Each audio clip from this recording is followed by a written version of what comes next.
Welcome to When Spreadsheets Hit the Fan, a Birdview podcast. This is a show for leaders in fast-growing professional service organizations looking for the latest conversations around service delivery best practices. Let's get into the show. Hello, and welcome to When Spreadsheets Hit the Fan. I'm your host, John Litterett. In today's episode, I talked to Rebecca Seago-Coyle. Rebecca is the Director of Project Management at ConcertAI. Rebecca is leading a team of project managers at ConcertAI, a company committed to accelerating positive outcomes for oncology patients using real-world data and artificial intelligence technologies.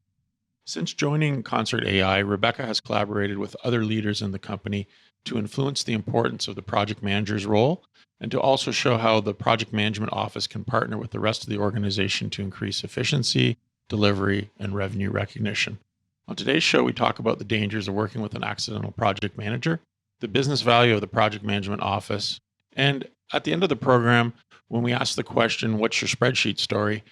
Rebecca gives us a very heartwarming and touching story about her experience of combining project management with her recovery against a breast cancer diagnosis 12 years ago. It's very inspiring. So if you like what you hear, please follow the show and leave a rating wherever you're listening. Let's jump right into it. Well, Rebecca, like we always like to start the show off, let's get right to it. So what do you think is the biggest mistake that you're seeing organizations making, and what should they stop right away? Yeah, that's a really great question.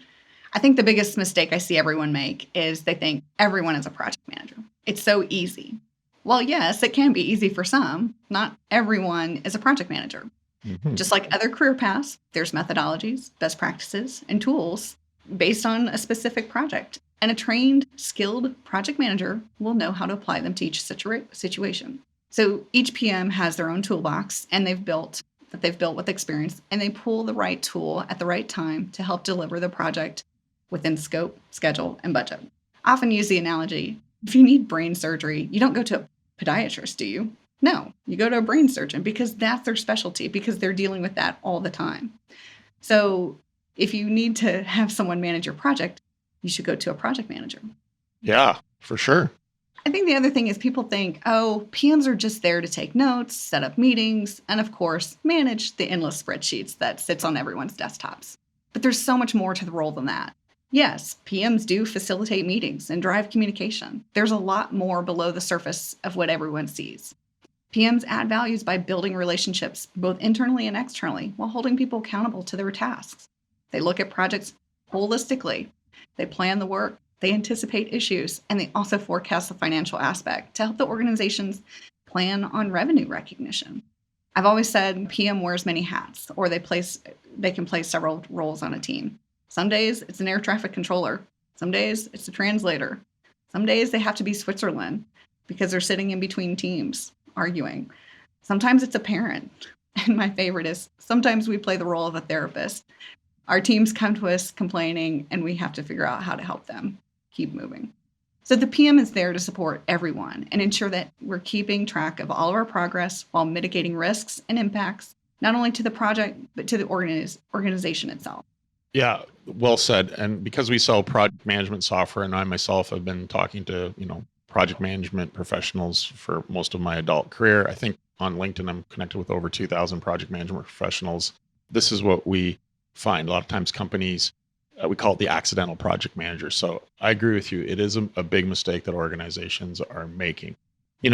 Let's try to help organizations understand the impact of this mistake. So can you give me an example in both tangible and intangible where you've seen this mistake cost an organization? Can you describe that a little bit?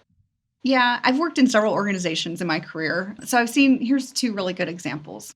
So one, I've worked in a product organization where a team was building an MVP, or a minimum viable product, for a client with a specific due date. For this particular project, the team was using Agile methodology and a tool called Jira, which is a tool to help plan, manage, and track the product progress.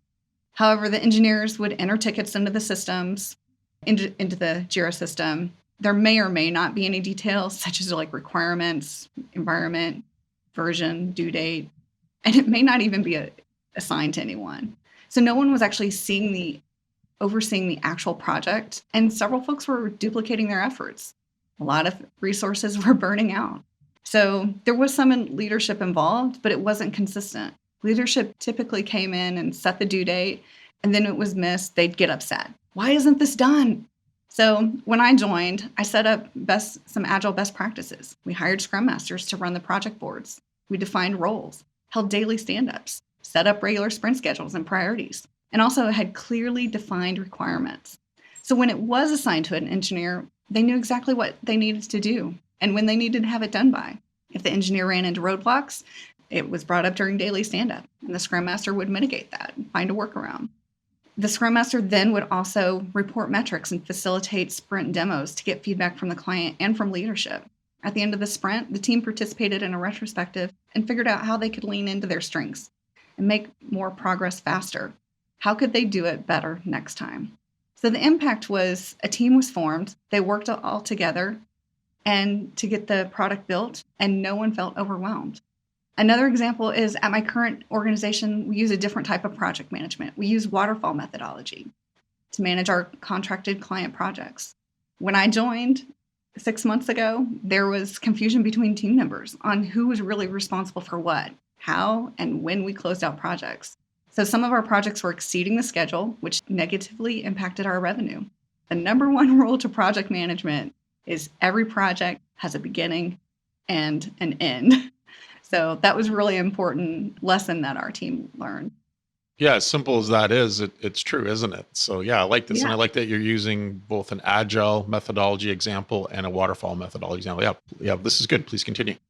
Yeah, so our team now consists of scientists, analysts, and project managers. And now everyone focuses on their superpower to make us a stronger team. So what that really means is the scientist focuses on the science of the project, the PM focuses on the operational side of the project. We've seen an increase in productivity, revenue, and even follow-on work with our clients. So we've just implemented a few simple, common project management tools to be more effective, like a RACI chart. Who is actually responsible for what task and activity? We now hold internal and external kickoffs to help guide our conversations, not only with our clients, but make sure internally we're all on the same page of what the goal is and what we're trying to accomplish. We track risks, actions, issues, and dependencies to help us be more proactive versus being reactive.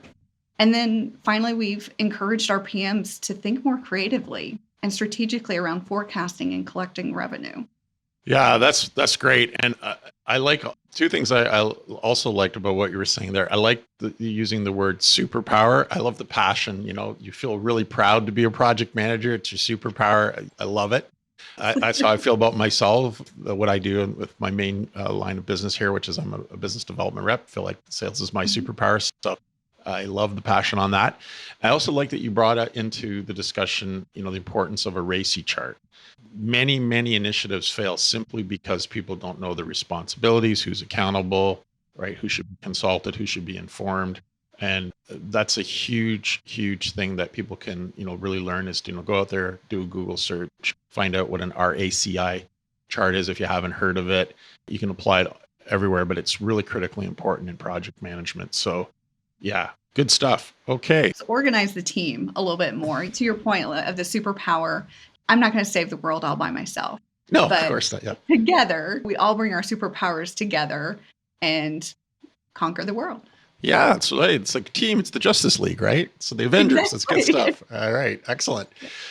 So normally at this point, I say, well, what should organizations do instead? And I mean, it's obvious from what you're saying. They hire a qualified, trained, certified project manager, or at least equivalent through experience. So I know that's what we're going to say, but what else should they do instead, as well as the hire?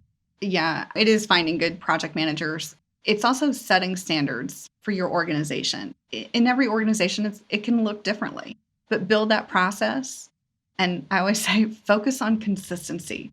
Consistency builds excellency. Oh, nice. Consistency builds excellency. Okay. I'll have to noodle on that a little bit. All right.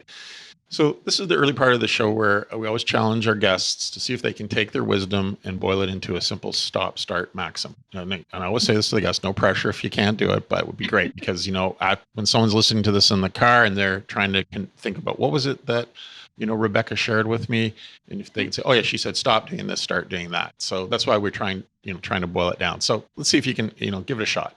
I think I would say stop assuming that the project manager is there just to set up meetings and take notes. There's so much more to the role than that. And start letting your project managers lead with their superpowers. We organize chaos. So let us do that. Okay. So stop using the project manager just to set up meetings and take notes, and start letting your PM organize the chaos. All right. Good stuff. I like it. Well done. Okay. So here's the thing. It's sort of obvious to us, you being a project manager for so many years, me talking and selling in project management software, this is an obvious mistake, but it's obviously not obvious to a lot of organizations. So why do you think so many organizations are relying on an accidental project manager? Yeah, I mean, I think it really comes down to making assumptions. So from my experience, organizations just make the assumptions and they don't understand the return on investment. Meaning they'll say, it'll cost too much to hire PMs. We can save money by cross-training people, or we don't have time to hire and train. Let's just use yet another spreadsheet. And how hard can it be to manage a project? However, if a company values organizational skill sets, then the PMs will save time and money by keeping everything in order, moving things forward. PMs are the foundation to keep people, tasks, and money on point. We often ask the hard questions, or we challenge our teammates to think of problems differently in order to come to a resolution. I tell my team frequently, sometimes we're the voice of reason. We can step back and look at the project more holistically and identify impacts to the decisions we're trying to make. We don't need to recreate the wheel every time we start a new project. What did we learn from our past experience, both good and bad? And what do we need to keep doing? PMs are the ones accountable for making it a well-oiled machine. Yeah, I think you're right. I think you hit, at least from my experience, you hit on the main reasons why people won't make that investment, right? Right. Okay, but somebody out there listening in the car is like, okay, yeah, I like what Rebecca and John are saying, but it sounds just their personal experience. Do we have any use cases or empirical data, to support what we believe to be true? Yeah. I mean, I still kind of come back on my experience. I don't want to name the organization that I worked for in this, but I was one of the first PMs hired. I was assigned to a project for software implementation where the subject matter expert thought they could manage the project. The implementation itself should have only taken 4 months and cost about $500,000. But instead, it took them 4 years and well over $1 million of budget. Oh, that hurts. Exactly. And so when I came in, I just said, okay, let's organize this. Let's have clear milestones. Let's get everyone doing, using their superpower. I was able to work with the vendor, and our team launched within a few months. And actually, I was able to save the company several $100,000 just by some of the changes that we made. Wow, that's amazing. And I imagine the real cost isn't even it being $1 million over budget. It's that whatever that software was supposed to do, it wasn't really doing it for 4 years, right? That's the even bigger cost. Yeah. And part of the teams, they were scared to call the project done because they were afraid. Oh, that's they interesting. wanted it to be perfect. And oftentimes in project management, it's the 80-20 rule. It doesn't have to be perfect.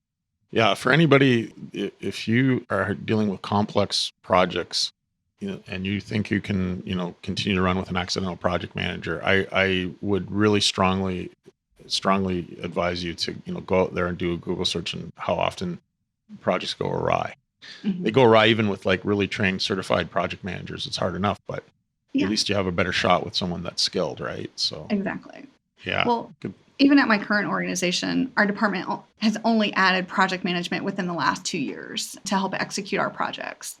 Before, our scientific team, who are extremely talented, they have PhDs, they're very much subject matter experts.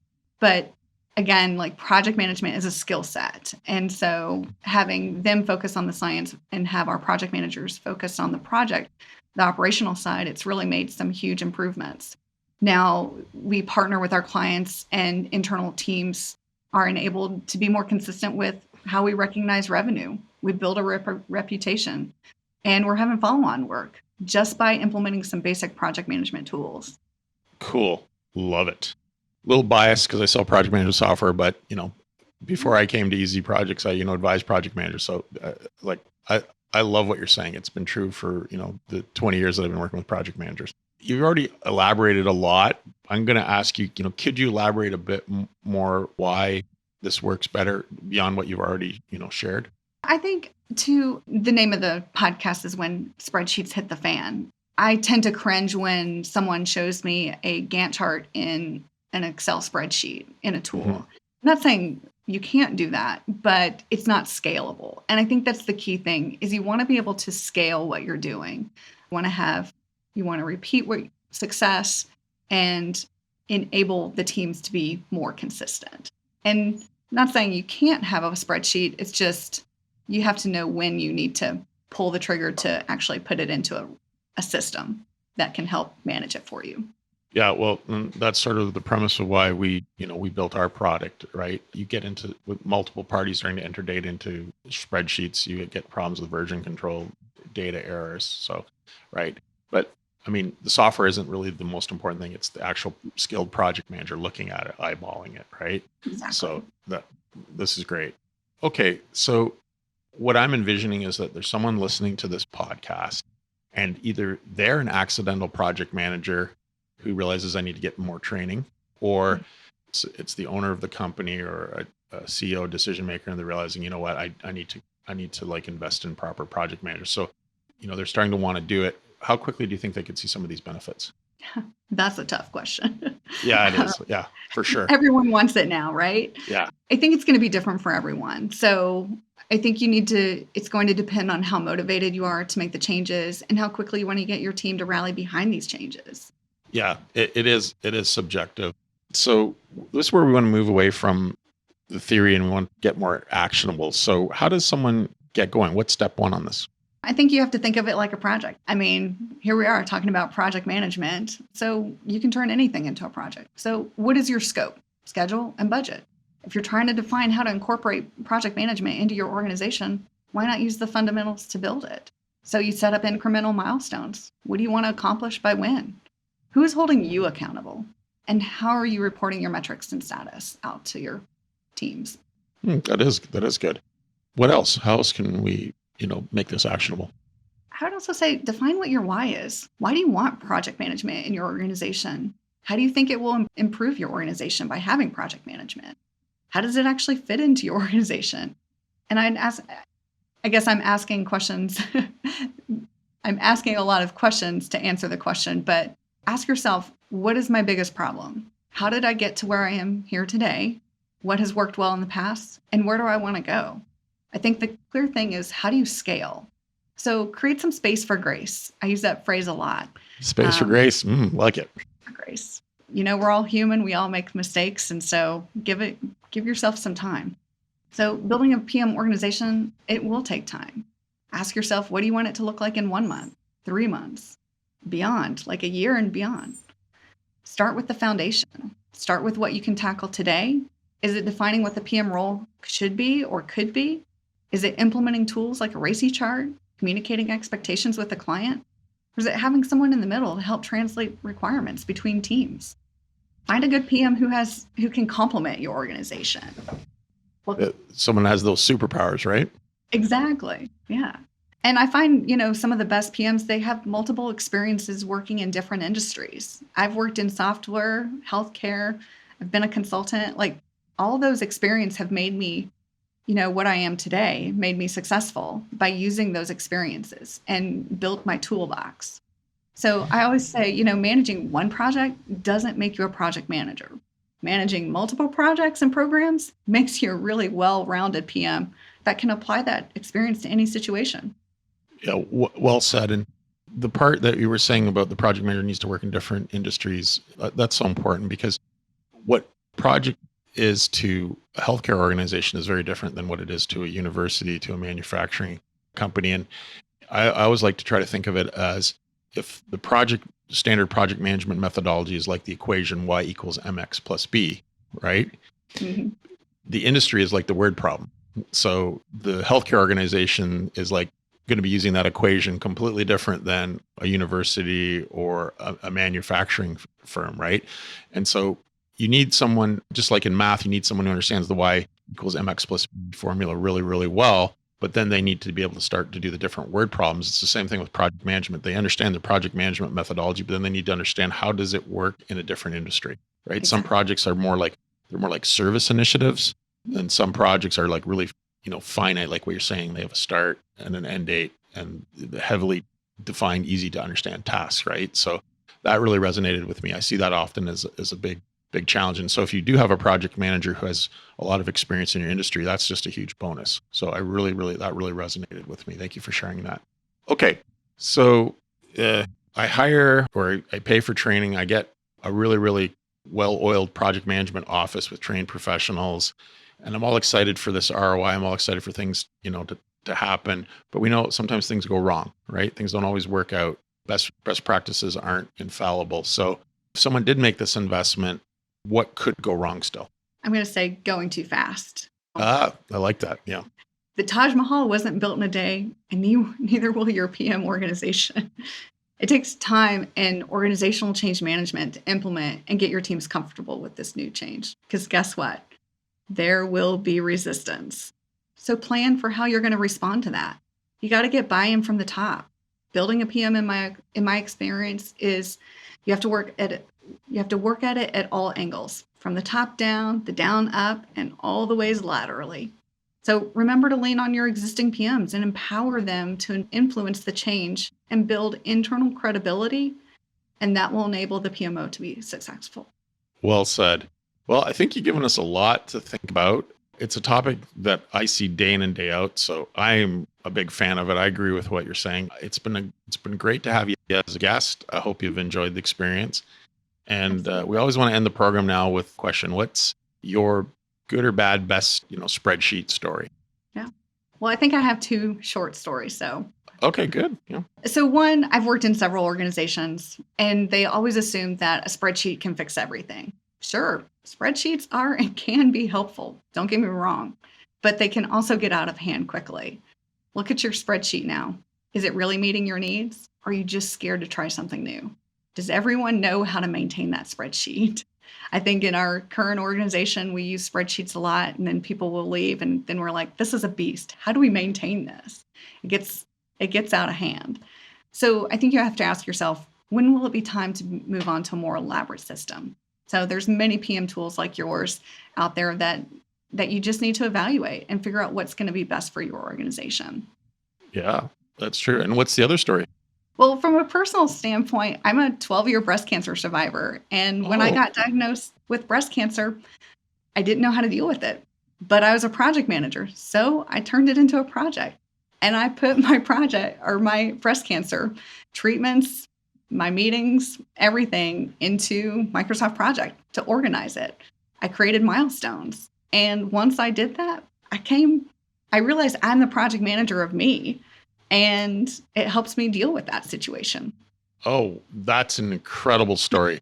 I don't know what to say. Like, I don't know if I'm using the right expression, but I'm so happy, that you survived it. You shared that story. That's going to be inspirational. I'm sure there's people out there that are going to really, that's going to inspire their day. So thank you for sharing that story as well, that personal story. I mentor a lot of newly diagnosed women who have been diagnosed. And I always say, remember, you're the CEO of you. You're with you 24/7. So it's our jobs as a CEO to communicate to our SMEs, our subject matter experts, what we need, what our goals are. And so leveraging my professional experience really helps me get through a difficult time in my life. Rebecca, that is a really touching story. I'm a little choked up right now. And grace for space. I'm going to give myself some grace for space. So thank you for a great episode. I hope you'll consider, coming back and sharing more with us, your journey as a project manager. It was a pleasure to have you on When Spreadsheets Hit the Fan. Thank you for your time. Thank you so much for having me. You've been listening to When Spreadsheets Hit the Fan, a Birdview podcast. Keep connected with us by subscribing to the show in your favorite podcast player. If you like what you've heard, please rate the show. That helps us to keep delivering the latest and best practices for professional service teams. Until next time.